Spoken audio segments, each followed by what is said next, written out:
Hare Krishna. Hare Krishna, everyone. Welcome to Roman Kshetra class. As usual, we'll start with Jai Radha Madhav, and after that, we'll start the class. So let's sing together.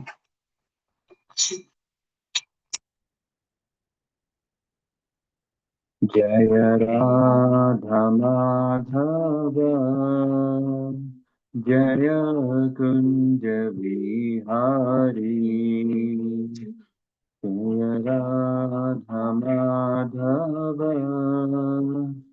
Jaya Kunja Vihari, Jaya Gopi Jana Vallabha, Jaya Girivaradhari, Jaya Girivaradhari. Yashodanandana Brajajana Ranjana Yashodanandana Brajajana Ranjana Yashodanandana Brajajana Ranjana Yashodanandana Brajajana Ranjana Yamuna Tira Vanachari Yamuna Tira Vanachari Jaya Radha Madhava Jaya Kunja Vihari Hare Krishna Krishna Krishna Hare Hare Hare Rama Rama Rama Hare Hare Hare Krishna Krishna Krishna Hare Hare Hare Rama Rama Rama Hare Hare.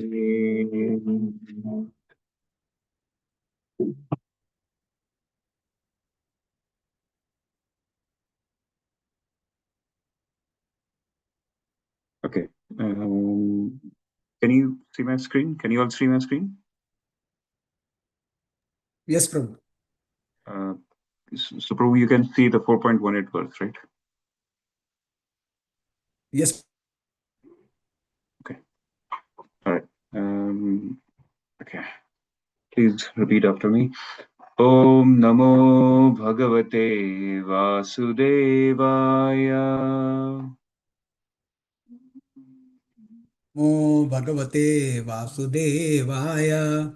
Om Namo Bhagavate Vasudevaya. Om Namo Bhagavate Vasudevaya. Om Namo Bhagavate Vasudevaya. Om Namo Bhagavate Vasudevaya. Narayanam Namaskrityam Naram Chaiva Narottamam Devim Saraswatim Vyasam Tato Jayam Udirayet Nashtaprayeshu Abhadreshu Nityam Bhagavad Sevaya Bhaktir Bhagavati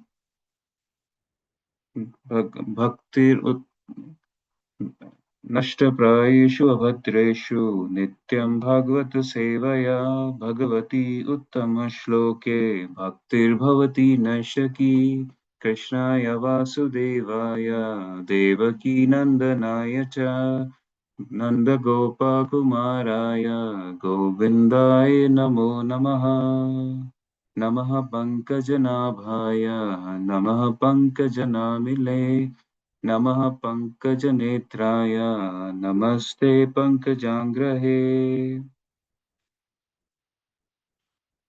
All right, so thank you everyone. Thanks for joining in. Today we will discuss chapter Bhagavad Gita chapter 4, verse number 18. let's chant the verse, and then we'll do Mangalacharan, and then we'll start the class. So please repeat after me. Karmanya akarmaya pashed.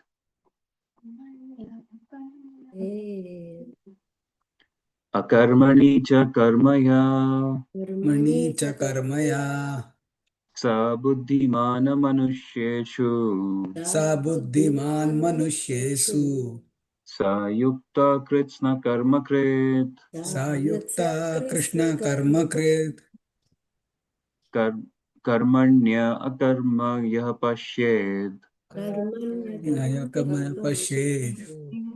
Akarmani cha karmaya.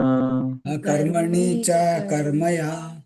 Sa buddhimana manusheshu. Sa buddhiman manushyesu.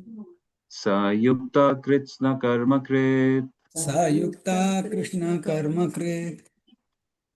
And someone do once the verse. Karmanye akarmaya pashed. Karmanya pashed. Akarmani cha karmaya. Akarmani cha karmaya. Sabuddhyamana manushyesu. Sa buddhimana manusheshu. Ayukta kritsna karma krit. Sa yukta kritsna karma krit. Okay, let's do the synonyms. Karmani in action, akarma, karmani in action, akarma in action.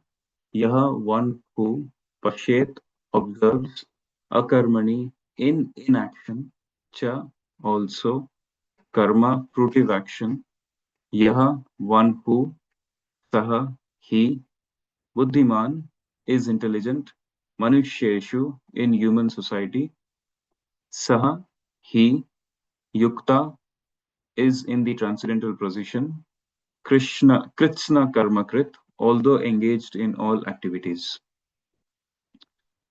Translation: one who sees inaction in action and action in inaction is intelligent among men, and he is in the transcendental position, although engaged in all sorts of activities. Let's do the purport. A person acting in Krishna consciousness is naturally free from the bonds of karma. His activities are all performed for Krishna. Therefore, he does not enjoy or suffer any effects of work. Consequently, he is intelligent in human society. Even though he is engaged in all sorts of activities for Krishna, akarma means without reaction to work. The impersonalist ceases fruitive activities out of fear, so that the resultant action may not be a stumbling block on the path of self-realization. But the personalist a personalist knows rightly his position as the eternal servitor of the Supreme Personality of Godhead. Therefore, he engages himself in the activities of Krishna consciousness. Because everything is done for Krishna, he enjoys only transcendental happiness in the discharge of this service. Those who are engaged in this process are known to be without desire for personal sense gratification. The sense of eternal servitorship to Krishna makes one immune to all sorts of reactionary elements of work.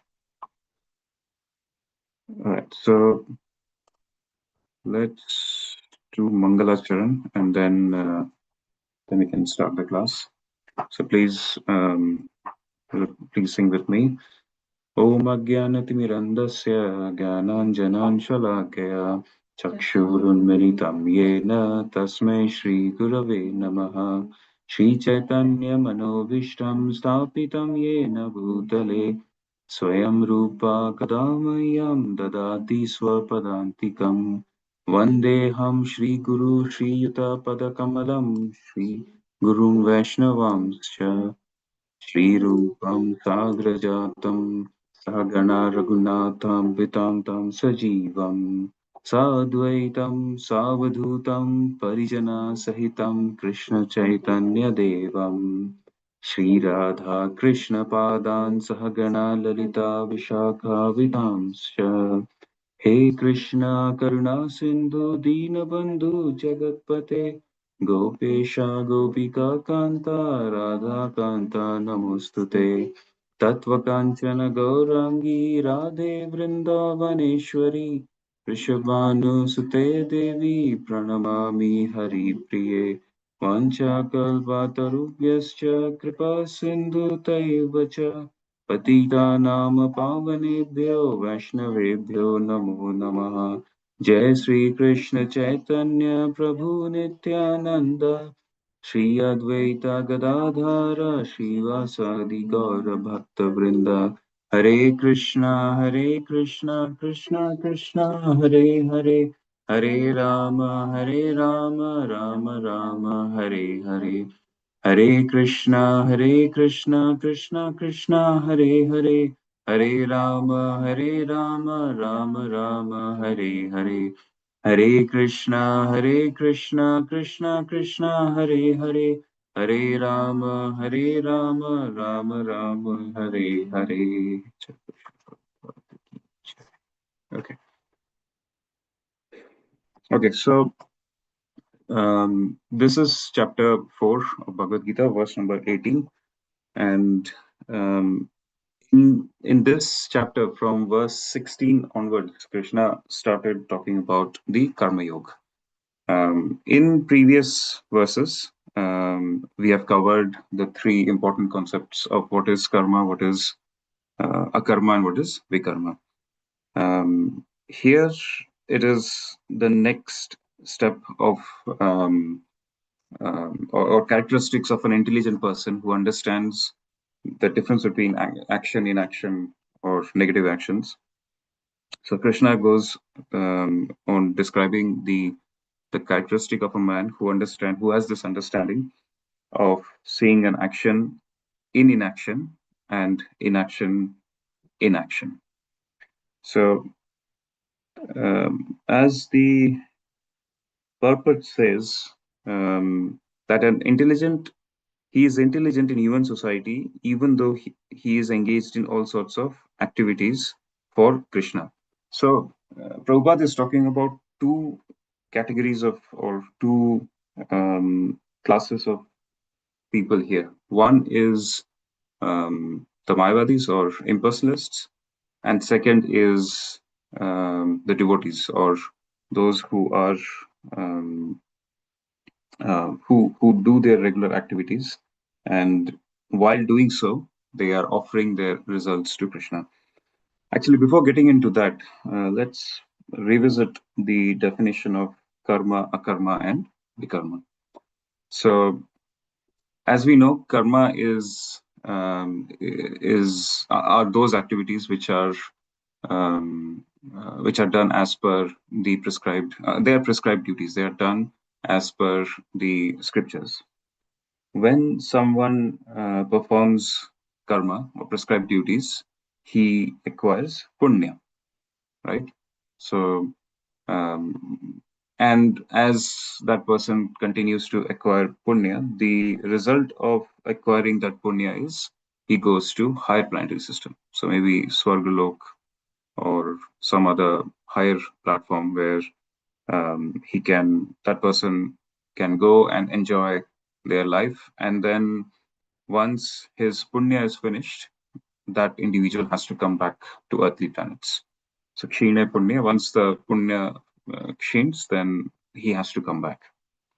The second scenario is, or the second type is vikarma. Vikarma is when someone performs activities which are not prescribed in scriptures, or someone is not following his prescribed duties. So what happens in that scenario? Since that person is committing prohibited actions, he is going to accrue pap. And the more pap he gets, slowly what happens is that person becomes an eligible contender for hellish planets. So this person goes to hellish planets, lives a miserable life there, and then once his quantum of vikarma is used, or all his pap is consumed, then that person again takes birth in earthly planet. So in both the scenarios, we can see that give or take, that person comes back to earthly planets. In the first scenario, if one performs just the prescribed duties, he goes to heavenly planets, enjoys his quota of enjoyment, and then comes back. In the second scenario, due to his inactions or his prohibited actions, that person goes to hellish planets, gets the required treatment there, and comes back to earthly planet. So, in either ways, the destination is back to earthly planets. So an intelligent man understands this, that there is no point in doing either of these two activities, either of just following prescribed duties, or completely not following prescribed duties and creating and going to hellish planets. So that's the sign of a intelligent man, that he chooses to perform activities which doesn't have any reactions, and that's what Prabhupada says here in the purport is akarma means without reaction to work. So whatever a person, whatever activities he does, there is no reaction to it. So neither punya nor pap, nothing. It's completely reaction free. Now, how can we do that? We can only do that once we are once we are following Krishna conscious activities, meaning once we are doing devotional activities. So as we as the purport says, and in previous chapters, when someone does any activity and offers the results of those activities to Krishna, then there is no reaction, because Krishna looks after it. Krishna takes it over. So in that scenario, that activity is can be termed as akarma. So now in our society, we have two types of people, as I was saying earlier. One are those who are impersonalists, who are Mayavadis in Sanskrit. And second class of people are those who perform their duties, perform their activities, but they always keep Krishna at center. So a good example is someone who is cooking, but he's not just cooking for himself. He's cooking, he offers that food to Krishna. That makes it a prasad, and then he honors the prasad. So in that way, there is no reaction, even in this activity. So otherwise, what happens is, if someone doesn't offer the food to Krishna, all he's eating just sin. Even if you are a vegetarian, you are still eating sin. You have to offer the food to Krishna and make it a prasad. Then only one should honor the prasad. So when we start having Krishna at the center of our activities, then slowly and steadily all these activities and the results of these, the reactions of these activities are looked after, are taken care by Krishna. They all get burnt out. And that's why these are all termed as akarma. So there is no reaction to this activity. So this is the lifestyle of a devotee. On the other hand, if we see that of impersonalists, so an impersonalist, as in the purport says, the impersonalist ceases fruitive activities out of fear. So he stops, doing certain activities, or he stops doing his prescribed duties in the fear that he can knowingly, unknowingly receive negative actions, negative reactions. So out of that fear, he stops doing those activities, so that the resultant action may not be a stumbling block on the path of self-realization. So an impersonalist doing activities and goes on doing meditation.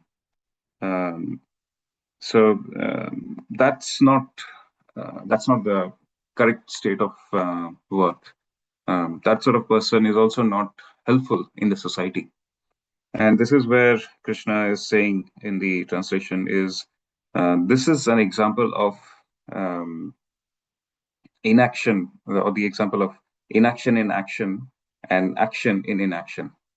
So this is, although this impersonalist is not doing anything, he's just simply meditating or completely ignoring his prescribed duties. That's an example of action in inaction. He feels he's not doing anything. He feels that's an inaction, and that's an example of akarma. But there is an action happening there, which is not to do anything. Whereas when a devotee performs, although he's performing his regular duties, his families, he's looking after his kids, wife, parents, or in case of Mataji, he's looking after their husbands, kids, household activities, and everything. And while doing all these activities, they are also keeping Krishna at the center. So that is what Krishna is saying is this is where it is the inaction in action. So although you're performing actions, you're doing activities, but since Krishna is at the center, this is inaction. This is akarma.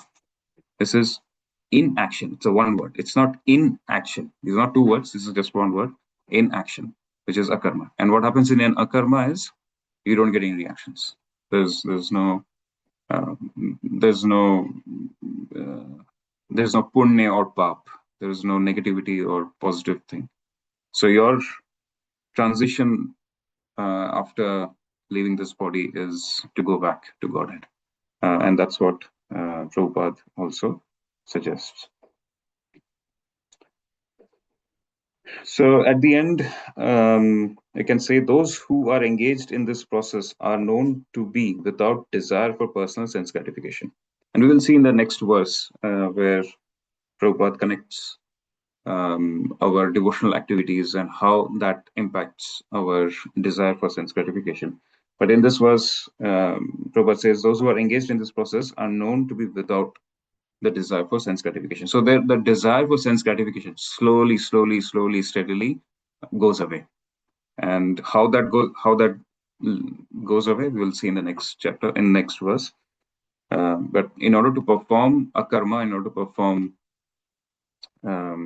in action, one has to reach to that point of not having sense gratification. Because what happens is if you still have a tinge of enjoying senses and enjoying the material world, that motivation doesn't develop. For example, in case of the impersonalists, the motivation is to reach the path of self-realization, and the intent is okay, but the way they are trying to achieve is there is a problem in there. So similarly, the desire for personal sense gratification, that is something which should be under control or under check, or ideally should not be there. Finally, Prabhupada says the sense for eternal servitorship to Krishna makes one immune to all sorts of reactionary elements of work. So it is Krishna that is who is actually making these activities as a karma. It is Krishna that makes us immune to the reactionary the reactions of the activities that we do.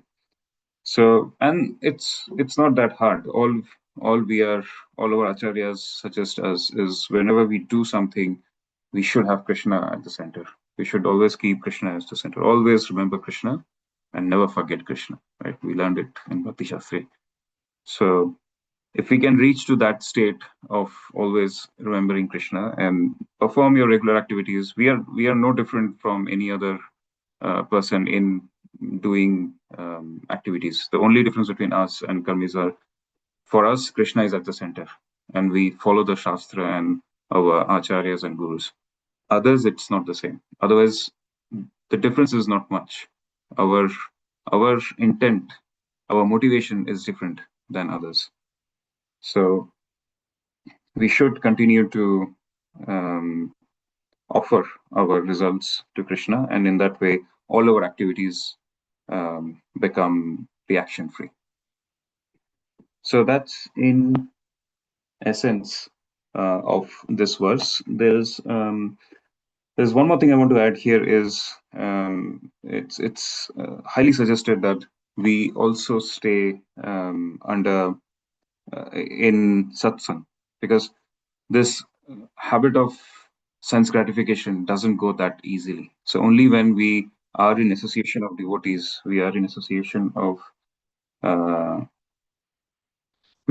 of devotees, and we are in satsang, and we are under guidance from our gurus or senior devotees, then that balance, or the stage where our sense gratification intent is becomes completely zero, can be achieved. One of the examples I was listening to about while preparing for this verse was when in Mahabharata, when Abhimanyu died in the battle. We all know Abhimanyu very valiantly fought while shooting or while trying to dismantle the Chakravyuh, but at the end um, he died. He was martyred. So Yudhishthir Maharaj was very upset. He was from inside. He was feeling that it is because of him. A child, or in their sense, he was sort of a child. Everyone was in their 90s, and this fellow was 16 and a half. So he was feeling very sorrow, and his grief was not going. So at that point, Vyasdev pacified Yudhishthira Maharaj by saying that you should not be worried, or you should not feel sorrow about Abhimanyu losing his life. Rather, you should be intelligent enough to understand that it's actually good for him, because he's now out of this bondage of life, this material body. He fought and he died in front of Krishna. So his journey will be definitely better. So this is something we should always think about, or we should always try to be in the association of senior Vaishnavas and devotees who can guide us on situations like these, and on a day-to-day basis, to keep our senses under check, and which would in turn help us in keeping ourselves engaged in devotional services. So yeah, so that is so that's about this verse. The next verse you're going to study is about how one gets to a point where the personal sense gratification ceases to exist, and one gradually goes above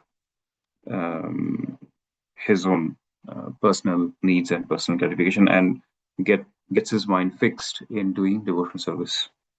So let's study verse 19.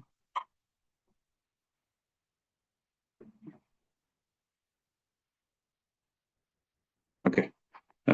Please repeat after me. Yasya sarves samarambha.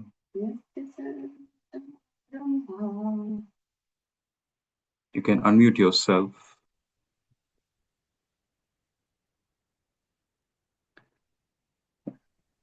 Kama sankalpa varjita. Sankalpa-varjita. Jnanagni dakdha karmanyam. Jnanagni dadada karmanam. Tamahu panditam buddha. Ahu panditam buddha. Yasya sarve samarambha. Yasya sarve samarambha. Kama sankalpa varjita. Kama sankalpa-varjita. Jnanagni dagdha karmanam. Jnanagni dagdha karmanam. Tamahu panditam buddha. Tamahu panditam buddha. Yasya sarve samarambha यस्य सर्वे सर्वे समारम्भा kama sankalpa varjita कामसङ्कल्पवर्जिता jnanagni dagdha karmanam ज्ञानाग्निदग्धकर्माणं tamahu panditam buddha. तमाहुः पण्डितं Buddha Yeah. Can someone?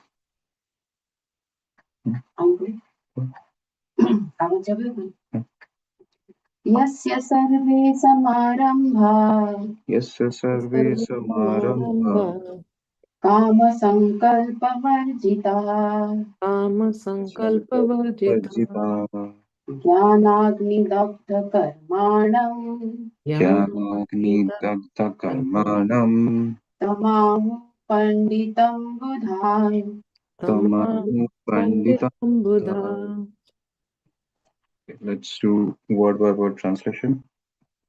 Yasya, one whose, survey, all sorts of, samarambha, attempts, kama, based on desire for sense gratification, sankalpa, determination, varjita, are devoid of, jnana, of perfect knowledge, agni, by the fire, dagdha, burned, karmanam, whose work, tam, him, ahu, declare, panditam, learned, buddha, those who know.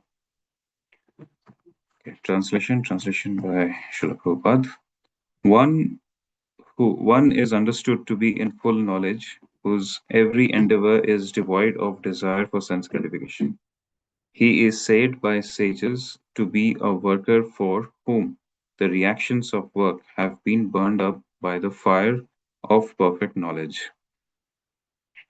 Purport: but only by a person in full knowledge can understand the activities of a person in Krishna consciousness. Because a person in Krishna consciousness is devoid of all kinds of sense gratificatory propensities, it is to be understood that he has burned up the reactions of his work by perfect knowledge of his constitutional position as the eternal servitor of the Supreme Personality of Godhead. He is actually learned who has attained to such perfection of knowledge. Development of this knowledge of eternal servitorship to the Lord is compared to fire. Such a fire, once kindled, can burn up all kinds of reactions to work. So now we are progressing towards the middle section of the Karma Yoga. So this whole section started by understanding the karma, vikarma, and akarma. Then Krishna spoke about in the previous verse the characteristics of an intelligent man who understand the action in inaction and inaction in action. And now we are stepping towards um, the the the point where how someone's personal the sense gratification, the intent to do sense gratification gets devoid of as he progresses in his bhakti, as he gets into the devotional activities. So Prabhupada starts here by saying a person in Krishna consciousness. So person in Krishna consciousness, can anyone guess what does that mean? And Prabhupada says a person in Krishna consciousness is devoid of all kinds of sense gratificatory propensities. If we just focus on the first part, which is a person in Krishna consciousness, what does that mean?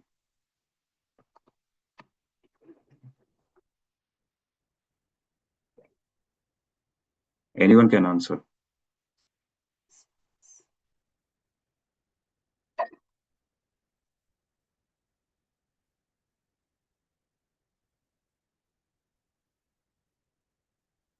use all his senses to just do devotional service. To serve Krishna?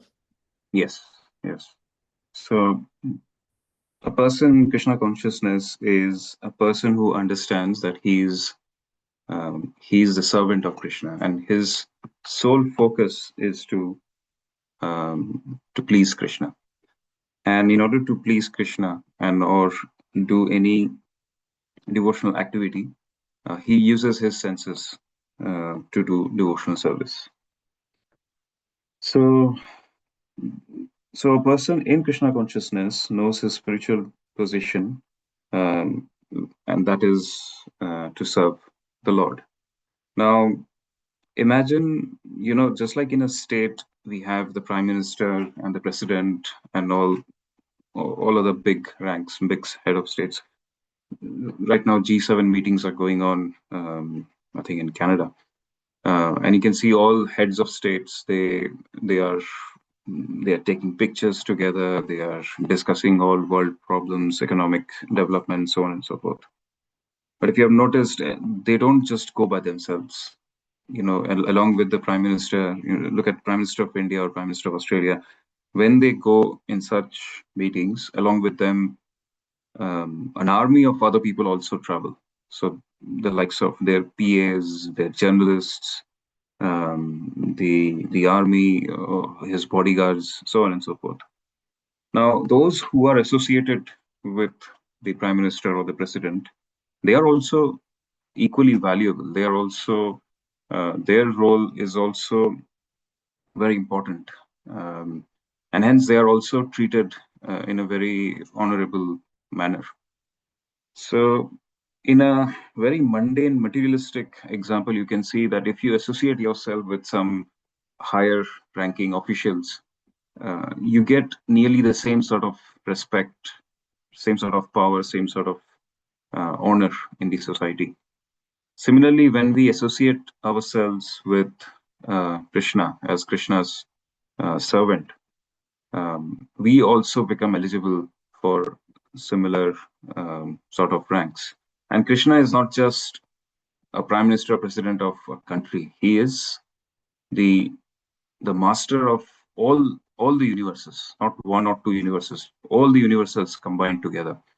So you can imagine where Krishna's position is compared to any of the local heads of state of this planet. So when we understand that our relationship is with Krishna, we are now in that zone of developing eternal relationship, developing transcendental relationships. So and the beauty of developing this transcendental relationship is, just like in materialistic world, when you start developing an interest or a taste for certain materialistic objects, the graph like goes up, and there is a limit to it, and then after that it goes down and down to an extent that it becomes exactly opposite, or it becomes negative, to the very reason for which it exists. So for example, let's say you like sweet, let's say you like rasgulla, and once you start eating rasgulla, the first one will be good, second one will be good, third, fourth, by fourth or fifth one, you will be feeling okay, like you will be filled up. After that, if someone offers you more rasgulla, then the same rasgulla, which 10 minutes ago was your most favorite food, becomes the worst food, the food that you want to completely avoid. So you see the relation here.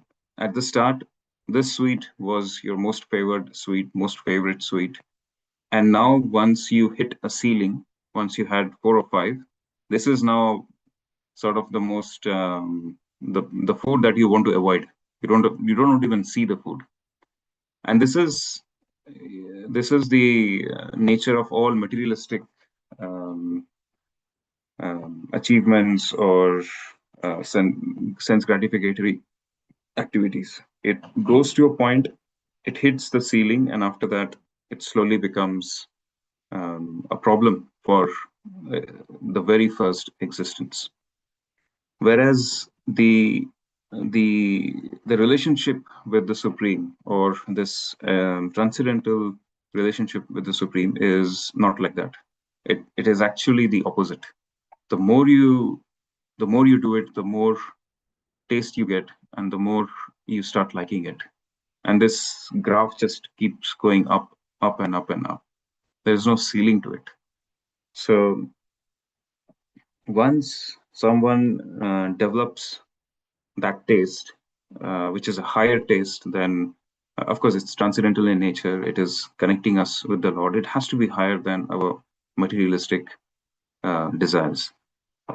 So once someone achieves that state, once someone develops that state, all these materialistic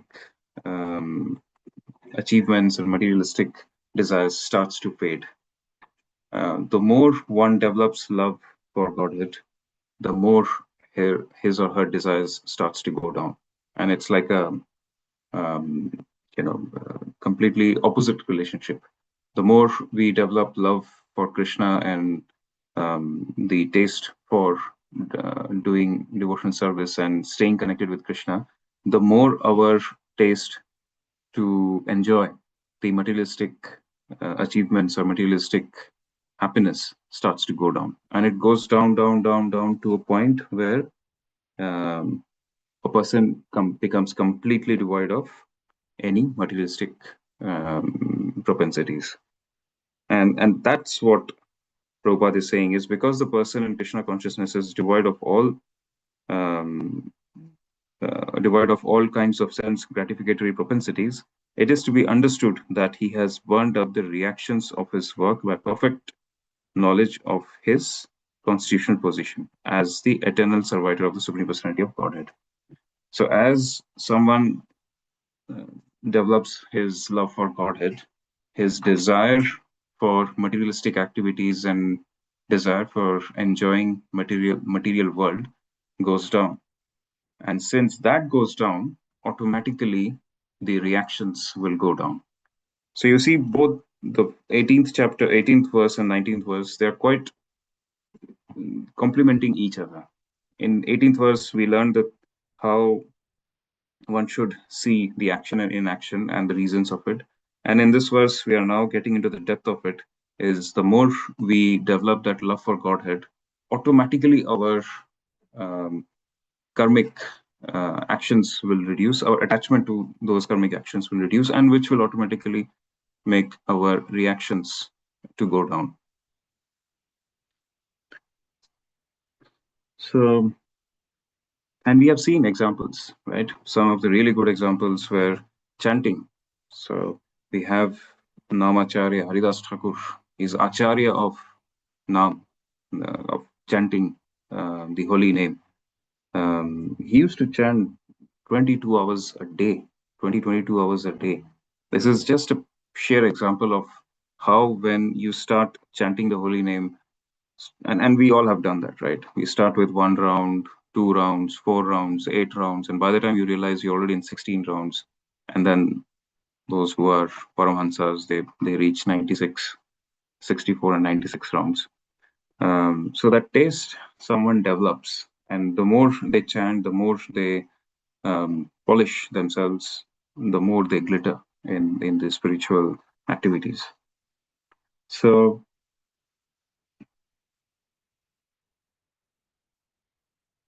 yeah, so that's what Prabhupada is saying here. And then further, Prabhupada says the development of this knowledge of eternal servitorship to the Lord is compared to that of a fire.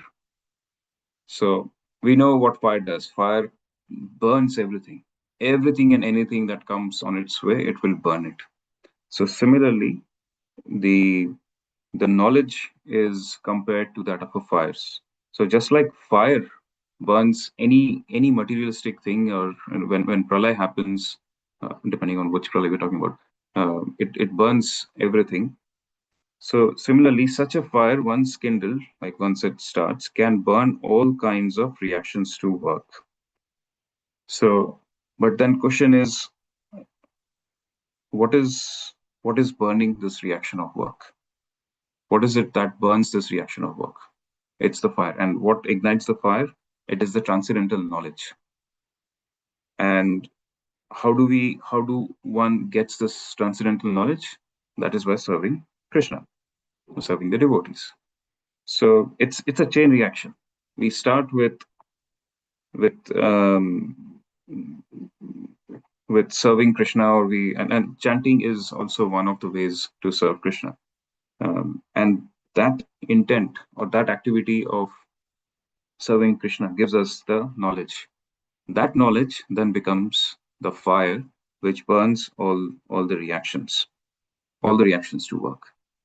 So at the end of the day, what it means is all our karmic reactions can be burned by doing transcendental service to the Lord. Once we do devotional service, slowly and steadily, that will take us to a platform where we will develop that knowledge. It doesn't happen overnight, it takes time. So once we develop that knowledge, then the awareness automatically develops the reactions of work. You see, spiritual life is very dynamic. It's and it's magical as well. A lot of individually, you all might have experienced in your personal life that things very magically happen, and it has happened with a lot of us. So once someone gets into the spiritual activities, devotional services, satsang, reading shastra, preaching shastra, chanting, any devotional activity, once you start getting associated with it, then slowly transformation happens. Transformation happens to us. Transformation happens to our heart, and it's very contagious. Once you taste that transformation, then it motivates you to do it more. Once you do it more, further transformation happens. When further transformation happens, it further motivates you to do more devotional activities, and this cycle of service transformation continues to a point where one develops that taste, and it just becomes natural, and that person continues to do those activities. So that's what this verse talks about, is that once we are into bhakti fires up, completely destroys, completely burns our desire for sense gratification. Whereas our desire to serve Krishna, that actually goes up. So it burns one way, the negative things, the materialistic propensities, but on the other hand, it develops more and more bhakti, more and more our attitude and our feelings or our attachment towards Krishna, which ultimately brings transformation to our life. And then, as I said, it becomes a cycle. And after that transformation helps us to develop confidence in these activities, and then a person continues to do these activities again and again. So these are a few things which I wanted to discuss with you all. We still have 9 minutes. If anyone has any questions, we can take those questions.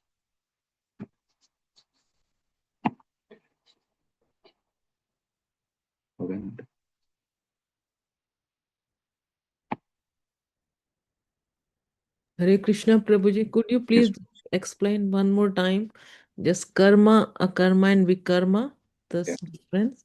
So karma is, Mataji, anything which is done as prescribed duty, as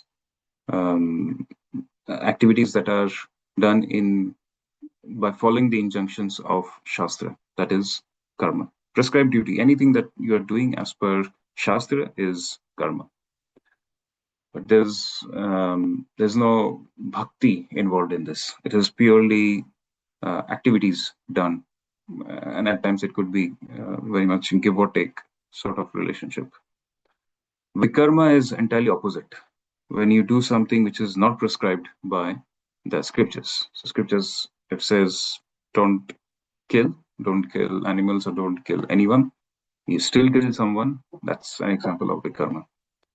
So when you do karma, what happens is there is an element of attachment in both these concepts. So in karma, you're doing something by following scriptures in anticipation of getting something. So there is desire still left. Vikarma, you are desiring something, you don't follow any scriptures, and you just follow your mind, your mental speculation, and you do such activities. Good part of, or not so good, but relatively good part of doing karma or following the prescribed duties is once we leave this world, we get higher planetary systems. We reach to higher planetary systems. We get a better body. We, all good things happen to you at a material level. When we do vikarma, of course, when you do negative actions, you have to go to hell. So that soul goes to hell. He goes through the punishments and the hellish conditions of hell. And at the end of the day, they both come back to the same point, which is Bhulok or Mrityulok. In one of the lectures, Amog Lila Prabhu's lecture, he very nicely explained this. Vikarma is like a poison. You know it's poison, you still drink it, and you die. Karma is like a poison, but a sugar-coated poison. You sort of know or may not know. You take it because you like it, and then you still die. So in either scenarios, you will come back to earthly planets. You will come back to Mrityulok, and then you start over all over again. The beauty of akarma, where Krishna is at the center, is there is no one is not attached to the results. One is the results are like by default state. If it comes, it comes. If it doesn't, it doesn't. There is no desire as such, because every activity is done by keeping Krishna at the center. So whatever that Jivatma does, he offers the results to Krishna. So in that way, Krishna takes away the reactions of that work, and hence it's a karma without any reactions to the work. So because there is no reaction, because there is no material attachment, because there is no calm element involved, there's no question of that soul going to either hell or heaven. Once that soul leaves the body, then Krishna looks after him. He goes back to Godhead. Or as we learned in Bhagavad Gita, depending on the scenario of the soul, he gets the journey is different. He is not then under the clutches of Maya or Yamraj looking after his next journey. That doesn't happen. It's controlled by Krishna himself. So when one is in Bhakti Yoga, it's different to one doing their prescribed duties, following scriptures, but having their own desires in back of their mind, and versus someone doing vikarma, completely negative karmas. Thank you, Prabhu. Thank you. Thank you, Mataji. Any other questions or comments?